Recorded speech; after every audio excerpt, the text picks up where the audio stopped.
हम किसी के ऊपर बांध लगा नहीं सकते, किसी के ऊपर कंट्रोल कर नहीं सकते, लेकिन कैसे रिएक्ट करना ये तो अपने हाथ में है कि नहीं? हाँ, क्या लग रहा है आपको? हम किसी के ऊपर अंकुश नहीं लगा सकते कि उसको ऐसा ही करना, उसको ऐसे ही करना चाहिए, लेकिन जीवन की हर एक घटना में कैसे रिएक्ट करना ये तो अपने ऊपर है। इसलिए कह दिया कि जीवन के अंदर चाहे परिवारजनों के द्वारा, संतानों के द्वारा, अपने निकट के संबंधियों के द्वारा, मित्रों के द्वारा यदि प्रतिकूल व्यवहार हो तो भी उसे सह लो। बोले क्यों? क्योंकि संबंध क्या है? एक मोतियों की माला है, और कीमती मोती की माला यदि टूट जाए तो बिखरे हुए मोती को उठाने के लिए यदि झुकना पड़े तो हम झुकने से भी चूकते नहीं हैं, क्योंकि हमको अपने अहंकार की चिंता नहीं, हमको अपने संबंधों की कीमत है। इसलिए ये संबंध भी क्या है? कहते हैं कीमती मोती हैं। और यदि कीमती मोती की माला आपके हाथ से टूट जाए, कोई मोती बिखर जाए, तो उसे उठाने के लिए झुकना पड़े, तो कभी भी आप अपने ईगो को हर्ट महसूस करते हो कि क्यों झुकूं मैं? कहोगे कभी? हाँ, मोती उठाने के लिए झुकना पड़े तो अपन शर्म महसूस नहीं करते क्योंकि कीमती है। उसी प्रकार संबंधों के अंदर भी यदि अपन को झुकना पड़े तो उसमें कोई दुख की बात नहीं है। बोले क्यों? क्योंकि अपन अपने ईगो को नहीं, अपने संबंधों को रिस्पेक्ट करते हैं। इसलिए यहां कह दिया कि देखो, जीवन के अंदर यदि अपनों से, अपने परिवारजनों से, मित्रों से, स्त्री पुत्रों से यदि कहीं भी ऐसा लगे कि अपने मन को दुख हुआ, मन को पीड़ा हुई, तो उस समय धैर्य धारण करके ये वस्तु सह लेनी चाहिए। क्योंकि प्रभु भी कहते हैं ना कि मुझे कैसा भक्त अच्छा लगे, तो प्रभु स्वयं कहते हैं कि ऊधो मोहे ऐसो भक्त भावे। और भगवान स्वयं कहते हैं कि मुझे जीव अच्छा लगे, मुझे भक्त अच्छा लगे, पर कैसा अच्छा लगे? तो उसका वर्णन करते हुए कहते हैं भावे हजारों जीव मेरे पास आते हैं, लेकिन मुझे कौन से जीव अपने लगते हैं? मुझे ऐसे कौन से जीव हैं जो अपने दिखाई देते हैं? उनका वर्णन करते हुए स्वयं प्रभु कहते हैं मुझे ऐसा भक्त भाता है जो अपने सुख की कामना भी छोड़ के मुझे रिझाने में, और देखो मुझे सुख देने में वो लग जाता है। और प्रभु को कब सुख मिले? मैं कई बार कहता हूं कि देखो, जिनकी सेवा से अपने प्रभु प्रसन्न होंगे वो जीवों को प्रभु ने अपने घर में दिया है। हमें कहीं बाहर किसी को ढूंढने की जरूरत नहीं है। जिनको प्रसन्न करके अपने प्रभु प्रसन्न होंगे वो परिवारजन प्रभु ने हमें अपने घर में दिए हैं। और जिस दिन परिवारजनों को प्रसन्न कर लिया, और यदि वो एक संग मिलके कहेंगे कि हमें आपके से द्वारा संपूर्ण संतोष है, हमें आपके ऊपर गर्व है, तो देखना उस दिन आपके ठाकुर जी भागते भागते आपके घर के अंदर आके खेलेंगे और कहेंगे कि देख आज मुझे तेरे ऊपर गर्व है। हमारे प्रभु भी बोलते हैं तो उनके द्वारा, उनके निज जनों के द्वारा। और निज जन कौन है? जब एक वैष्णव का घर है तो अपने ये लौकिक संबंधी बाद में है, पहले ये वैष्णव है। और ये वो वैष्णव हैं कि जिनकी सेवा हमें करनी चाहिए, और ये प्रभु ने सिलेक्ट किया है, और प्रभु ने उनका संग हमें अपने घर में दिया है। और यदि उनको प्रसन्न नहीं किया, चाहे पूरे गांव को प्रसन्न करो, चाहे गांव वाह वाह करे, चाहे दुनिया वाह वाह करे, लेकिन उनको यदि प्रसन्न नहीं किया तो प्रभु कभी भी प्रसन्न होने वाले नहीं है। इसलिए कहा सब तज आश निरंतर मेरी। और सेवा यानी क्या? प्रभु की सेवा, प्रभु के जो जन हैं उनकी भी सेवा। सेवा की व्याख्या सिर्फ इतनी नहीं है कि जब 2 घंटे सन्मुख बैठे तब तो प्रभु को लाड़ लड़ाया और बाहर आते ही सबको अपमानित करें, सबको दुखी करें, तो क्या वो सेवा सेवा कही जाएगी? प्रभु की सेवा, प्रभु के निज जन हैं उनकी भी सेवा, अब ये समान रूप से हो रही है, तब मानो सेवा हो रही है। और ऐसा भक्त हो वो हमारे प्रभु को भाता है, जो प्रभु से कोई कामना न करके प्रभु को कैसे सुख मिले इसी में लगा हुआ रहे। कहते हैं कि उसकी वाणी और वर्तन दोनों में कोई भेद नहीं है। और देखो, बालकों को भी यदि अपन भगवत सन्मुख करना चाहते हैं ना, तो अपनी कथनी और करनी की एकता उनको दिखाओ। अपन कह रहे हैं कि तुझे ये नहीं करना चाहिए, वो नहीं करना चाहिए, जो जो करने का उनको ना बोल रहे हैं वो सब कुछ हम कर रहे हैं। जो जो करने की उनको ना कहते हैं, यदि वो सब कुछ हम कर रहे हो, तो फिर क्या अपनी बातों का प्रभाव उनके ऊपर कभी आ पाएगा? तो कहा कि देखो, वैष्णव कौन है कि जिसकी कहनी और करनी में अंतर नहीं है। वो गलत बात करेगा, कहेगा नहीं, और जो वो कह देगा वो सच्चे अर्थ में वो करके दिखाएगा। जो कह रहा है वो स्वयं भी कर रहा है, जिसकी कथनी और करनी एक है। प्रभु कहते हैं ऐसा भक्त मुझे भावे। और आगे कहते हैं मधुहास नयन जलधारा, सदा प्रसन्न रहने वाला।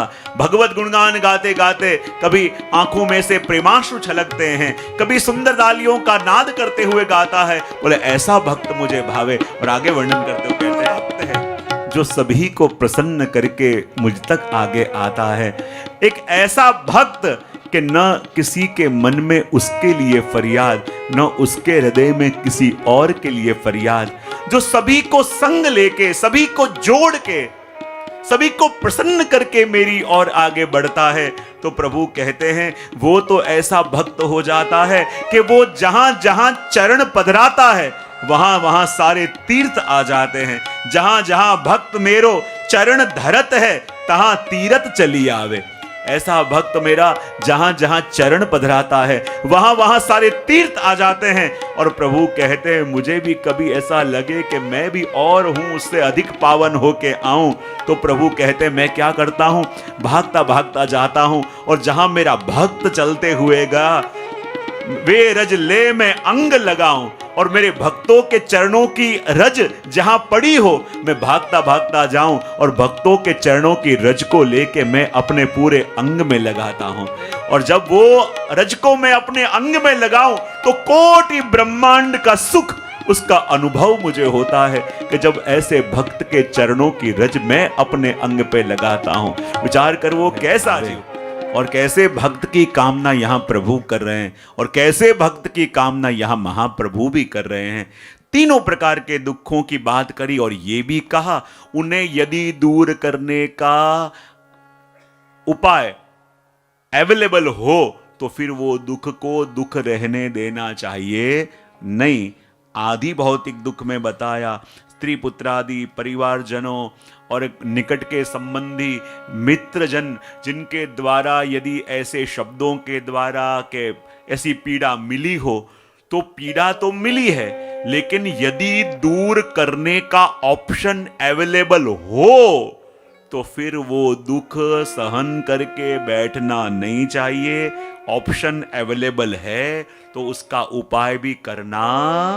जीवन में जो गांठ खुल सकती हो उसे बंधी रहने देनी चाहिए नहीं, और वो सामने से क्यों ना आवे ये आशा रख के बैठो नहीं। पहल आप कर सकते हो, ये ऑप्शन भी अवेलेबल है कि नहीं। यदि पहल अपन कर सकते हो तो फिर ये भरोसा रख के बैठना नहीं, पहल करो। ये बात श्री महाप्रभु जी कह रहे हैं। देह संबंधी यदि कोई भी दुख है, और उनमें वर्णन बताया स्त्री पुत्र मित्र शरीर संबंधी स्वजन संबंधी, और वहां देखो मंगल के अंदर जीवन है कि नहीं उसकी फिक्र तो करते हैं, पर जीवन में मंगल रहा कि नहीं इसकी फिक्र करते। और इसीलिए यदि जो गांठ खुल सकती हो वो गांठ को खोलने का प्रयत्न स्वयं करना चाहिए। ऐसा श्री महाप्रभु जी कह रहे हैं। रोग है, शरीर की बात आवे, रोग है और रोग की दवा उपलब्ध है, तो फिर रोग सहन करके रोते मत रहो, उसकी दवा करो, इलाज करो। उसी प्रकार आध्यात्मिक दुख कौन से? बोले इंद्रिय संबंधी, ये लौकिक विषय संबंधित दुख हैं। और यदि इन विषयों रूपी आध्यात्मिक दोषों से बचना हो तो दो वस्तु टालनी, दो वस्तु से बचना, एक स्वाद और दूसरा विवाद। कौन सी दो वस्तु कही? ये दोनों के अंदर इंसान फंसता है कि नहीं? हाँ, स्वाद और दूसरा विवाद। ये जीव के पास सब कुछ प्रभु ने दिया है।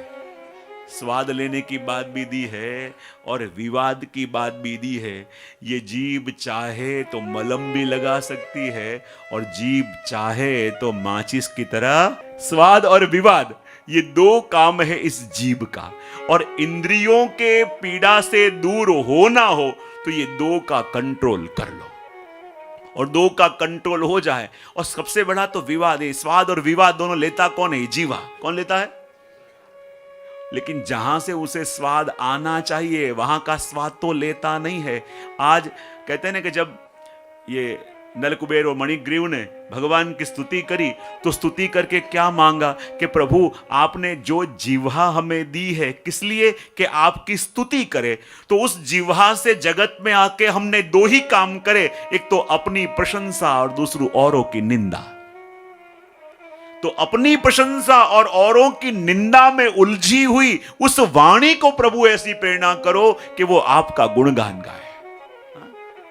तो ये इंद्रियों के रोगों को दूर करने का इलाज है कि स्वाद और विवाद ये दोनों से अपन बचें। और हमेशा जब भी विवाद होने वाला हो ये कल्पना करें कि हाथ अब जाने वाला है आरी के पास, और आरी के पास जाने देना है कि खींच लेना है? हाँ, तो जहां अपन को लगे कि अब विवाद होने वाला है उस समय मौन हो जाओ ना। यदि किसी ने कहा है कि सामने आग जल रही हो तो ठंडे हो जाओ, पर पानी की तरह, पेट्रोल की तरह।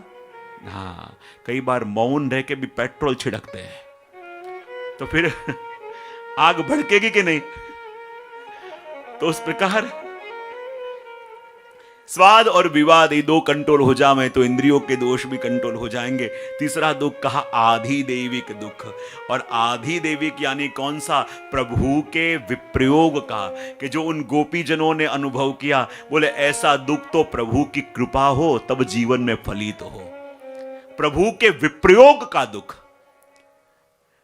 कई बार मैं कहूं ना कि अपने घर में प्रभु विराजते हैं, और मैं कई बार कहूं कि जैसे कोई स्त्री ब्याह के ससुराल में आई हो, ब्याह के ससुराल में आवे और सुबह उठ के जो भी पति के लिए वस्त्र निकाल के दे उसके पति पहन लेवे।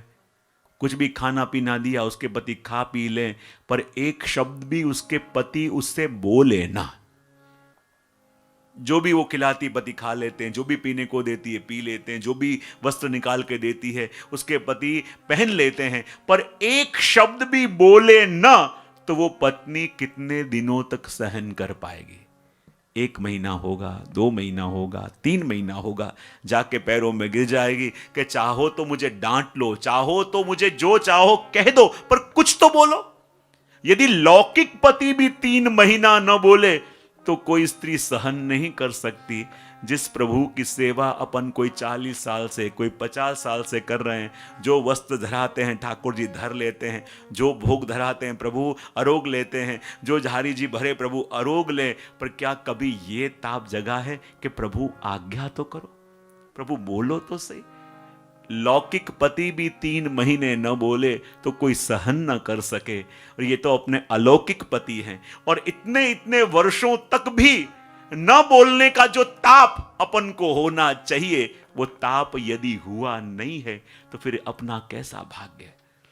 और जब ये वियोग, ये विरह, जब ये वेदना मन में जगे तब मानो ये आधि दैविक ताप जगा है। और आधि दैविक ताप जब जगे वो तो अपने वहां फल माना गया है कि प्रभु के वियोग का फल, प्रभु के विरह का ताप अपने मन के अंदर जागे, वो तो फल है। ये बात यहां पे कही। और इस 7वें श्लोक का दर्शन करके अपन आगे 8वें श्लोक के अंदर प्रवेश करते हैं।